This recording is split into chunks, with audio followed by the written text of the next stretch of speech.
En tout cas, c'est quand même étonnant. Après tout ce qu'on a entendu, après tout ce que nous avons vu également aussi comme matérialité des promesses tenues ici, tout Au un lendemain coup, du 5 septembre. oui, du 5 septembre, on vient, on accorde la subvention, également aussi, on accorde une maison de presse. Après tout, donc on est laissé avec dans l'expectative pour dire que donc, cette fois-ci c'est bien parti.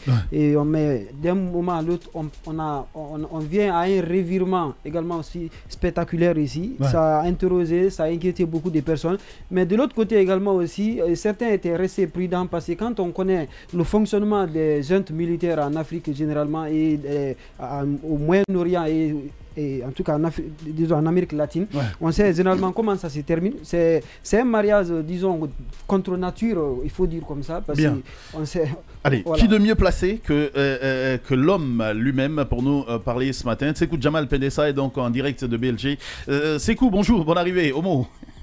Bonjour mon cher Omo. Comment ça va ce matin? On te prend à la hâte, ça se comprend. Je rappelle, tu es le... on est soldat, 24 heures sur 24, on est prêt. Voilà, syndicat professionnel donc de la presse de Guinée. Jamal, on a lu cette sortie qui appelle donc tous les journalistes à se mobiliser à partir du 16 octobre prochain pour une marche qui devrait donc soutenir la libération, entre guillemets, du site guinématin.com et Inquisiteur. Est-ce que tu peux nous revenir un tout petit peu sur le film de l'histoire? Merci beaucoup, cher Omo, et à toute l'équipe. Vous savez, ça fait bientôt 2 mois que Guinée Matin et Inquisiteur sont bloqués. En tout cas, pour les lecteurs qui se trouvent sur le territoire guinéen, vous ne pouvez pas y accéder. Si vous êtes à l'étranger, vous pouvez lire ces 2 sites ou bien vous utilisez carrément VPN. Donc, on a connu cette histoire par le passé, il y a juste quelques mois. C'était des dizaines de sites guinéens qui étaient visés à l'époque. Cette fois-ci, c'est Guinée Matin Inquisiteur. Quand on a été saisi de cette affaire, nous avons tenu une première réunion et puis on s'est mis à enquêter parce qu'il ne fallait pas se mettre à se lancer dans un dossier sans savoir de quoi il s'agit. Dans un premier temps, on a pensé à une panne technique. Mais après un travail de fond, on se rend compte que c'est quelqu'un qui était derrière ce blocus numérique. Et finalement, on s'est dit il ne faut pas rester bras croisés. Il faut aller rencontrer les responsables et le personnel de ces sites. On leur a donné toutes les informations que nous avions pour dire voici ce qui se passe, ce qui vous arrive, voici qui en est l'auteur. Et puis voici la démarche que le syndicat va engager. Donc, ils étaient tous prêts à suivre toute démarche qu'on va engager parce que c'était les conditions. On n'aime pas se lancer dans une affaire sans qu'on soit en harmonie avec les victimes. Bien, alors, hier, nous étions à la mairie de Kaloum. Oui. Allez-y, vous étiez à Kaloum. Nous étions à la mairie de Kaloum pour déposer un courrier d'information et pour dire à la mairie, nous devons marcher le 16 octobre. Prenez toutes les dispositions pour encadrer notre marche, comme d'habitude d'ailleurs, il faut le signaler de passage. Donc pourquoi on veut marcher? Parce que il y a des personnes qui continuent à jurer pour faire taire les journalistes, tuer les médias de ce pays, et malheureusement c'est encore Ousmane Gawal qui revient à la charge. Vous savez, l'autre fois c'était encore lui, quand les antennes de Sabari et l'OVFM ont été arrachées, c'était Gawal encore. Et puis, c'est lui qui est derrière Guinée Matin. Il en veut à la ligne éditoriale de ce média comme s'il avait le droit de faire changer la ligne éditoriale d'un média. Ça ne se fait pas. Si tu n'aimes pas la ligne éditoriale d'un média, c'est pourquoi il y a beaucoup de médias. Tu écoutes un autre ou bien tu vas lire un autre site. C'est aussi simple que cela. Et puis, de l'autre côté, c'est Moussa Moïse Silla pour le cas d'Inquisiteur. Lui, au moins, il s'est assumé. Il a dit au syndicat, oui, c'est moi, je ne vais pas mentir. Mais là, son argument, c'est là où on n'est pas d'accord. Parce que, oui, c'est Moussa Moïse qui a fait fermer Inquisiteur. Quel a été son argument? Il nous dit que c'est parce qu'il est le fondateur du site et puis il a constaté des choses anormales dans le fonctionnement du site. Oui, mais il a parlé à officiellement il s'en était débarrassé après sa nomination. Évidemment. Voilà. Évidemment. Toute la presse le sait. Il avait fait passer un communiqué pour dire qu'il n'est plus lié à inquisiteur. Mieux encore, à part ce communiqué que vous avez tous vu, nous avons eu des documents confidentiels qu'ils ont signés là où il a fait un acte de cession d'action. Parce qu'il était actionnaire à hauteur de 60%, Babila était actionnaire à hauteur de 40%. Finalement, Moussa Moïse a donné tout à Babila. Nous avons ce pacte-là, dûment signé par Moussa Moïse et Babila, nous l'avons gardé. Il dit qu'il cède la totalité de ses actions à Babila en toute connaissance de cause, qui n'a pas été obligé. C'est un document très bien détaillé, bien élaboré même. Alors, monsieur Sekou Pendessa, l'autre question... Ok, d'accord, allez-y. Voilà, allez. L'autre question, c'est le cas spécifique de Inquisiteur. Alors, on apprend de sources confidentielles que Moussa Moïse aurait intimé à Babila plusieurs fois de supprimer quelques articles avec lesquels il était en déphasage. Alors aujourd'hui, est-ce que vous avez pu entrer en contact avec Babila, et est-ce que lors de cet entretien-là, il a pu vous relever cela? Mais oui, il nous a dit, il y a eu même, il y a des choses qu'on ne peut pas dire à l'antenne, mais il y a eu beaucoup de choses qui se sont passées entre eux, évidemment. Il n'est pas d'accord sur la plupart des articles de Babila, alors qu'un média ne cherche pas à être d'accord avec quelqu'un. Mais justement, voilà, moi mon souci, c'est cette facilité qu'ont les gens à fermer les médias, à restreindre, et puis de l'autre côté, on a une HAC qui ne se bouge pas et qui laisse faire les choses, qui n'est prompte que quand les journalistes déraillent. Hein, Comment on peut comprendre tout ça, que des tierces personnes se réveillent un matin et qu'elles décident de restreindre des médias? C'est un danger. Quand vous êtes dans un pays là où les gens pensent que fermer un média c'est un jeu, quelqu'un s'assoit quelque part, il manipule son ordinateur parce que il est à la tête, il est au sommet de l'État, il a quelques pouvoirs. Ça ne se fait pas. Dans un pays démocratique, les gens n'osent même pas prononcer le mot fermer les médias. Parce que quand tu le prononces, ça fait honte de la part d'un démocrate. À plus forte raison, appliquez cela. Alors, l'autre question, rapidement, je vais terminer là-dessus. Deuxième question, c'est très important. Concernant la HAC, nous, généralement, on ne juge pas les institutions, ce qu'elles font. Nous, on fait notre boulot. On se demande est-ce que le SPP est en train de faire correctement son boulot. Mais vous avez signalé un problème. J'ai signalé ça à plusieurs reprises à la HAC, face à face, au commissaire. Ce sentiment s'est généralisé aujourd'hui. C'est-à-dire, les journalistes disent que la HAC ne prompte que c'est lorsqu'on a des choses à reprocher à un journaliste. C'est une évidence. Mais si nous avons des problèmes, la HAC est lente dans la protection des journalistes. Et là, moi je leur ai dit, mais il y a certains commissaires qui ne sont pas d'accord. Ils disent que non, ça c'est ton sentiment personnel, c'est toi seul qui penses ainsi. J'ai dit, je suis syndicaliste, je suis en contact avec la base, d'ici jusqu'à l'intérieur du pays. Ce sont des sentiments qu'on me remonte. Je ne vous dis pas, je ne vais pas vous mentir, je n'aime pas mentir. Mais puisqu'ils ne sont pas en train de comprendre, alors ils n'ont qu'à continuer à fonctionner comme ça.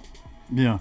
Allez, alors rapidement, monsieur Pendessa, l'autre question c'est est-ce que vous envisagez une procédure juridique, parce que fermer un site, ça inclut quand même perdre des internautes, perdre de l'argent, alors qu'on paye quand même l'espace qu'on occupe. Est-ce que vous, en tout cas, côté syndicat, vous avez engagé une procédure judiciaire ou vous envisagez? On n'a pas encore engagé, mais pour le cas spécifique d'inquisiteur, c'est envisagé. Babila nous en a parlé, il a l'intention de saisir la justice et il demande le soutien du syndicat. Quand il va le faire, nous, puisque nous savons qu'il nous a fourni des documents, honnêtement, entre nous, il nous a fourni des documents c'est-à-dire qui sont tellement clairs que si vous lisez, vous n'avez même pas besoin de lui poser des questions sur la clarté de cette affaire-là. Donc, nous serons là pour lui. Nous serons là pour le soutenir. Maintenant, pour le cas Gawal, on ne va pas judiciariser l'affaire. Il veut fonctionner de façon clandestine. On va le traquer de façon, nous, à visage découvert. On lui a dit que quand on est un homme d'État, on s'assume. On ne va pas évoluer en clandestinité. vous endossez des fonctions, des fonctions officielles, alors il faut éviter ce genre de comportement. Lui, on va aller comme ça là, il n'y a pas de justice, on ne va pas aller à la justice.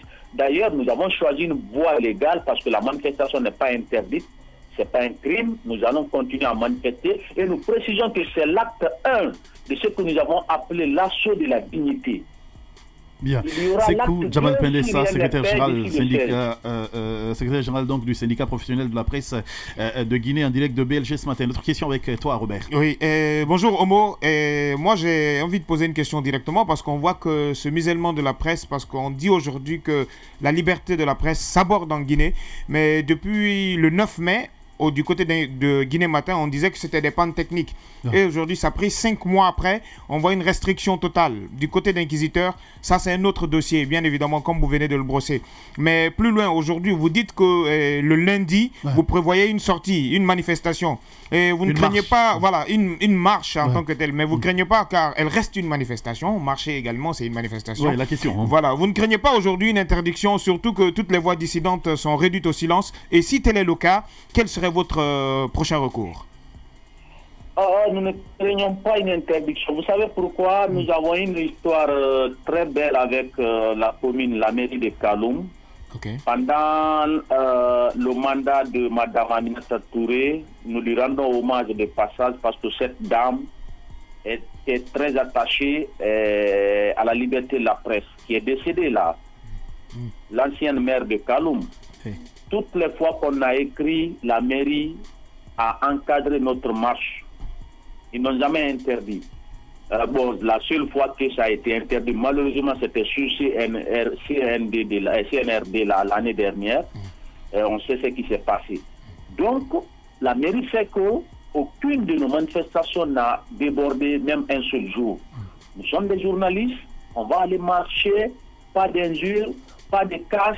On vient justement exprimer notre désapprobation face aux agissements d'Ousmane Gawal Diallo.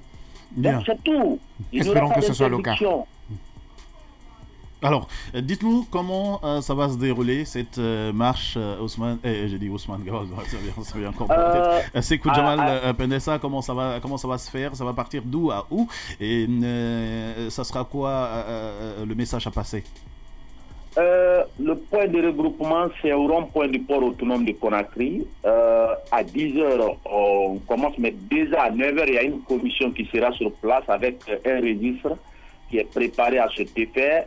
Les manifestants vont s'inscrire, comme on l'avait fait dans l'affaire Lansana Camara, parce que c'est pour l'histoire. Il faut que chacun de nous puisse dire à son enfant un jour: tu peux aller consulter les archives du SPPG pour savoir que j'ai été un combattant de la liberté de la presse. J'étais très jaloux de l'indépendance de ma corporation, donc l'histoire doit le retenir. Et d'ailleurs, nous sommes à l'ère des réseaux sociaux, chacun peut prendre des photos, publier ou garder pour ses enfants. C'est très important. Quand vous montrez tout ça à vos enfants, ça les enseigne. Donc, à partir de 10h30, quand on va finir ces formalités d'inscription, on prend le départ. Pour aller à l'espace Le Makiti, ça c'est en face de la Fédération guinéenne de football. Tout l'espace là nous appartient ce jour-là. Vous avez vu le défilé militaire à l'époque, le 2 octobre dernier. D'ailleurs, c'est Joma qui a assuré le direct pour toutes les télés. Oui, en effet. Et puis cette fois-ci, il y aura des parades journalistiques à la place des parades militaires qu'on a vues là-bas ce jour-là.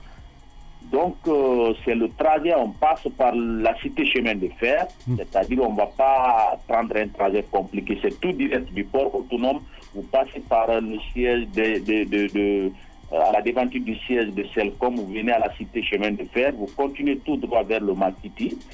On sera là-bas jusqu'à 14h, parce qu'on a précisé l'heure, on sait qu'il y a certains qui pourraient être bloqués dans les embouteillages, mais ils vont nous trouver sur place. Bien. Voilà, c'est comme ça va se passer. Et chacun peut avoir un slogan inscrit sur un papier ou je ne sais pas qu'est-ce qu'il va faire. Et puis nous allons dire tout ce que nous sommes en train de dénoncer là, de façon résumée là-bas ce jour-là. Alors, est-ce qu'il y a un message de la fin à l'endroit du CNRD, à l'endroit de tous les décideurs? À l'endroit du CNRD, je pense que il y a de ces messages quand vous les envoyez, les plus intelligents vont comprendre. Moi, je ne vais pas rentrer dans tous les détails. Je demanderai au colonel de se rappeler justement du discours qu'il avait tenu au Palais du Peuple quand il a rencontré la presse pour la première fois. Il nous a dit à l'époque, pendant les consultations, faites votre travail, dénoncez la corruption, menez des enquêtes, vous ne serez pas inquiétés. Aujourd'hui, nous sommes en train d'être inquiétés.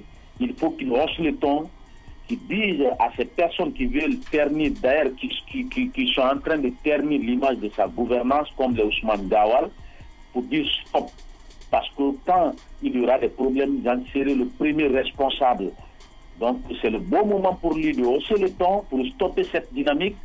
Sinon, on va tout droit vers le gouffre.